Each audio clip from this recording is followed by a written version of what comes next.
حضرت ابراہیم کی قربانی بھی قرآن نے بیان کی. بات کہاں سے شروع ہوئی؟ جناب ابراہیم نے دعا مانگی ربی ہب لی من الصالحین، اے اللہ مجھے صالح بیٹا عطا فرما.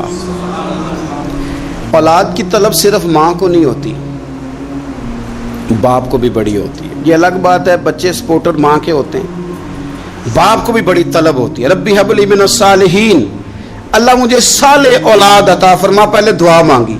رب فرماتا فبشرناہ بغلام حلیم، ہم نے انہیں عقل مند بیٹے کی خوشخبری عطا فرمائی. انہوں نے صالح بیٹا مانگا، اللہ نے حلم والا بیٹا عطا کیا. بیٹا مل گیا. فلما بلغ معہ السعی، پھر جب بیٹا ان کے ساتھ کام کرنے کے قابل ہو گیا. بندہ رات کو تھکا ماندہ گھر آئے نا تو بیٹا تھوڑا سا بڑا ہو جائے تو اس کو چارپائی پہ لیٹا دیکھ کے ابا بڑا راضی ہوتا ہے.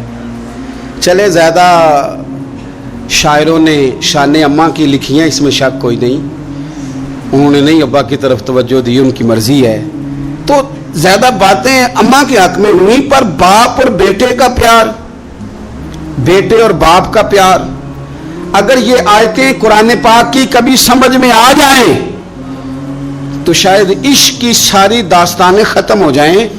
بیٹا بھی اپنے باپ سے بڑا ہی پیار کرتا ہے، باپ بھی اپنے بیٹے سے بڑا. یہ دعا حضرت ابراہیم نے مانگی، یا اللہ صالح بیٹا دے. اللہ نے پھر کہا کہ میں نے خوشخبری دی حلم والے بیٹے کی. فلما بلغ معہ السعی، پھر بیٹا جب ساتھ چلنے کے قابل ہو گیا، قال یا بنی انی ارا فی المنام، کہا اے بیٹے میں نے خواب دیکھی ہے. کیا؟ انی اذبحک، میں تجھے ذبح کر رہا ہوں. فانظر ماذا تری، بیٹے تیری رائے کیا ہے؟ میں نے خواب دیکھ لی، میں ذبح کر رہا ہوں، تو اپنی رائے بتا. رائے اس لیے نہیں پوچھی کہ اگر وہ کہیں گے نہ ذبح کرو تو نہیں کریں گے. رائے اس لیے پوچھی ہے کہ لوگوں کو پتہ چلے کہ جس پتر کی تربیت حضرت ہاجرہ نے کی ہے اور جس کی رگوں میں حضرت ابراہیم خلیل کا خون ہے اور جس کی پیشانی میں نور محمدی چمکتا ہے صلی اللہ تعالی علیہ وسلم، ان کے خیالات کیا ہیں پتہ چلے. اور یہ پوچھا بھی اس لیے تاکہ لوگوں کو سمجھ آ جائے کہ اگر حضرت ابراہیم ذبح کرنے کو تیار تھے تو جناب اسماعیل ذبح ہونے کو تیار. لوگوں کی سمجھ میں بات آ جائے. فانظر ماذا تری، تیری کیا رائے ہے؟ قربان جائیں. یہ بھی انداز ہے بیٹے کا باپ کے ساتھ. یہ نہیں کہا کہ ابا جی ذبح کر دیں آپ، یہ نہیں کہا. قالا یا ابت افعل ما تؤمر، کہا ہے ابا جی آپ کریں وہ جس کا آپ کو حکم دیا جا رہا ہے. رب جو کہتا ہے نا آپ وہ میرے ساتھ کر دیں. اگر اللہ کہتا ہے ذبح کریں تو ذبح کر دیں، اگر وہ فرماتا ہے اس کے ٹکڑے ٹکڑے کریں تو ٹکڑے ٹکڑے کر دیں. جو رب کہتا ہے وہ کریں. مجھے آپ انشاءاللہ صبر کرنے والوں میں سے پائیں گے. کریں، میں تیار ہوں، کریں. بیٹا ہے. سالوں کے بعد جناب ابراہیم نے دیکھا ہے اب وہ اس عمر کو پہنچا ہے کہ وہ کام کرنے کے قابل ہوا، ساتھ چلنے کے قابل ہوا. حکم آ گیا. دیکھو ایک مشکل وہ ہوتی ہے کہ تبلیغ کرنی ہے، کافروں کو رستے میں مشکل آ گئی. ایک مشکل وہ تھی کہ کافروں سے لڑائی کرنی تھی تو رستے میں مشکل ہے. یہاں تو کچھ بھی نہیں، بیٹھے بٹھائے رب نے کہہ دیا کرو بیٹا ذبح. سمجھ آتی ہے کہ یاری تیری سونا ہے پر ازمائشاں بھی تیریاں اگ. اے سونا پرکھیا جامدہ ہی پہلو نال لگان دے لگ. وہ اپنے پیاروں کو نہ بیٹھے بٹھائے بھی امتحان لے لیتا ہے. کہا میں تیار ہوں، مجھے صبر کرنے والوں میں پائیں گے. فلما اسلم وتلہ للجبین، اللہ فرماتے ہیں جب دونوں حکم ماننے کو تیار ہو گئے تو باپ نے بیٹے کو پیشانی کے بل لٹایا. شیطان بڑا سر پٹایا، دوڑا. میں نے تو گمراہ کرنا تھا آدم کی اولاد کو، یہ کیا بنا؟ اللہ کی رضا کے لیے بیٹا تک قربان کرنے کو تیار ہو گئے. دوڑ کر جناب ہاجرہ کے پاس گیا. پتہ ہے آج کیا ہونے لگا ہے؟ پتہ ہے جناب خلیل کہاں لے گئے ہیں جناب اسماعیل کو؟ کہنے لگی سیر و تفریح کے لیے گئے ہیں، یہی ہیں. کہنے لگی نہیں، وہ تو ذبح کر دیں گے. جناب ہاجرہ کہنے لگی کبھی باپ نے بھی بیٹے ذبح کیے؟ کہا ان کا گمان ہے کہ رب کا حکم آیا ہے. فرمانے لگی تم مردود شیطان ہے، اللہ کے نبی کا گمان نہیں ہوتا، رب کے نبی کو وحی آیا کرتی ہے. دوڑ جائے ادھر سے. اگر میرے مالک نے میری گود کا پالا مانگا ہے تو ایک اسماعیل ہے، کاش میری گود میں ہزاروں ہوتے، میں ایک ایک کر کے سارے اپنے رب کے نام پہ قربان کر دے۔ دوڑ کے آیا جناب اسماعیل علیہ السلام، پتہ ہے آپ کے والد کہاں لے جا رہے ہیں؟ فرمایا یہیں سیر کے لیے۔ کہنے لگے نہیں، ان کو تو خواب آئی ہے، رب کا حکم آیا ہے، وہ تو ذبح کر دیں گے۔ تو فرمایا ٹھیک ہے، میرے والد ذبح کریں گے تو میں ذبح ہو جاؤں گا، آپ نے میری بات کو سمجھنا ہے۔ پھر حضرت ابراہیم کے رستے میں آیا، کہنے لگا اے ابراہیم، حضرت جبریل تو آئے ہی نہیں، آپ کو تو حکم حضرت جبریل کے ذریعے آتا ہے، آپ خواب دیکھ کے بیٹا ذبح کریں گے؟ روڑے اٹھائے، کنکر اٹھائے، زور سے مارے، وہ دوسری جگہ آ گیا، پھر کنکر مارے، پھر تیسری جگہ آ گیا، پھر کنکر مارے۔ کیا دنیا میں یہ بھی انداز بھی ہے کہ روڑے مارے تو عبادت کا ثواب ملے؟ آپ میری بات کو سمجھنا یار، روڑے مارو، روڑے کون مارے؟ حاجی صاحب مارے، ایک دفعہ مارے، کہا نہیں 3 دفعہ مارو، 3 دن مارو، آؤ روڑے مارو۔ یا اللہ، روڑے مارنا بھی عبادت ہے؟ پتھر مارے، کنکر مارے، فرمایا مارو نا، تمہیں پتہ نہیں نا کہ وہ ذائقہ کتنا ہے جب میرے خلیل نے میری خاطر روڑے مارے تھے، میری خاطر روڑے مارنا بھی عبادت قرار دے دیا۔ صحابہ نے پوچھا یا رسول اللہ، یہ جو ہم کنکر مارتے ہیں جمرات کو، اس کا بھی ثواب ہے؟ فرمایا یہ تو تمہیں میزان عمل میں قیامت کے دن پتہ چلے گا نا اجر کتنا ہے، یہ تمہیں تب پتہ چلے گا۔ روڑے مارے حضرت ابراہیم خلیل نے، فلما اسلم وتلہ للجبین، دونوں تیار ہو گئے، باپ نے بیٹے کو پیشانی کے بل لٹایا۔ مفسرین کہتے ہیں خود کہا تھا جناب اسماعیل نے، ابا جی سیدھا لٹا کے ذبح نہ کرنا، ہو سکتا ہے چہرہ دیکھیں تو آپ سے چھری نہ چلائی جا سکے، آنکھوں پہ پٹی باندھ لو، مجھے الٹا کر کے لٹا لو اور میرے ہاتھ پیر باندھ لو۔ بیٹے وہ کیوں؟ کہا آپ والد ہی نہیں، پیغمبر بھی ہے، پیغمبر بھی جد الانبیاء، ابو الانبیاء ابراہیم خلیل، ایسا نہ ہو کہ میں موت آتے وقت تڑپوں تو کچھ خون اڑے، تو میں اللہ کے نبی کی بے ادبی نہیں کرنا چاہتا، مجھے ذرا باندھ لے۔ باپ نے بیٹے کو باندھا، چھری پکڑ لی اور گردن پہ چلائی، فلما اسلم وتلہ للجبین۔ آپ کبھی مزہ تو لے ان آیتوں کا، دونوں تیار ہو گئے، باپ نے بیٹے کو گردن کے بل لٹا لیا، وَنَادَيْنَاهُ أَن يَا إِبْرَاهِيمُ، رب فرماتے ہیں ہم نے آواز دی اے ابراہیم۔ آپ کبھی دیکھیں کوئی بندہ کام کر رہا ہو تو پیچھے سے کوئی دیکھنے والا آواز، او ٹھہرنا ٹھہرنا ٹھہرنا، ذرا مزہ لے، وَنَادَيْنَاهُ أَن يَا إِبْرَاهِيمُ، اللہ فرماتے ہیں ہم نے آواز دی اے ابراہیم، قد صدقت الرؤیا، آپ نے تو خواب سچ کر دکھایا ہے، اے ابراہیم آپ نے تو خواب سچ کر دکھایا، اِنَّ كَذَلِكَ نَجْزِي الْمُحْسِنِينَ، ہم اسی طرح نیکوں کو بدلہ دیتے ہیں، اِنَّ هَذَا لَهُوَ الْبَلَاءُ الْمُبِينُ، بے شک یہ بڑی آزمائش تھی، بے شک یہ کھلی آزمائش تھی۔ میں نے کہا تھا قرآن کی آیتوں کا بھی مزہ لیا کرے، یہ کھلی آزمائش تھی، جب آزمائش لینے والا کہتا ہے آزمائش کھلی تھی اور دینے والے نے سچ کر دکھائی، تو پھر حضرت ابراہیم کی شان دیکھی نا کتنی بلند ہے، لینے والا کہتا ہے آزمائش کھلی تھی، وَفَدَيْنَاهُ بِذِبْحٍ عَظِيمٍ، اور ہم نے انہیں بچا لیا فدیے میں عظیم ذبیحہ دے کر۔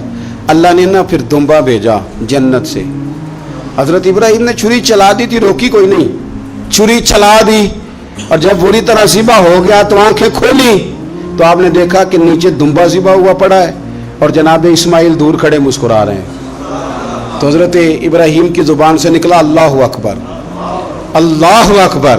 آپ کی بات سن کے جناب اسماعیل بھی پکارے اللہ اکبر، اللہ اکبر۔ یہ لفظ سنے تو حضرت جبریل بولنے کہنے لگے لا الہ الا اللہ واللہ اکبر۔ جب انہوں نے یہ کہا تو حضرت سیدنا ابراہیم پھر بولے کہنے لگے اللہ اکبر وللہ الحمد۔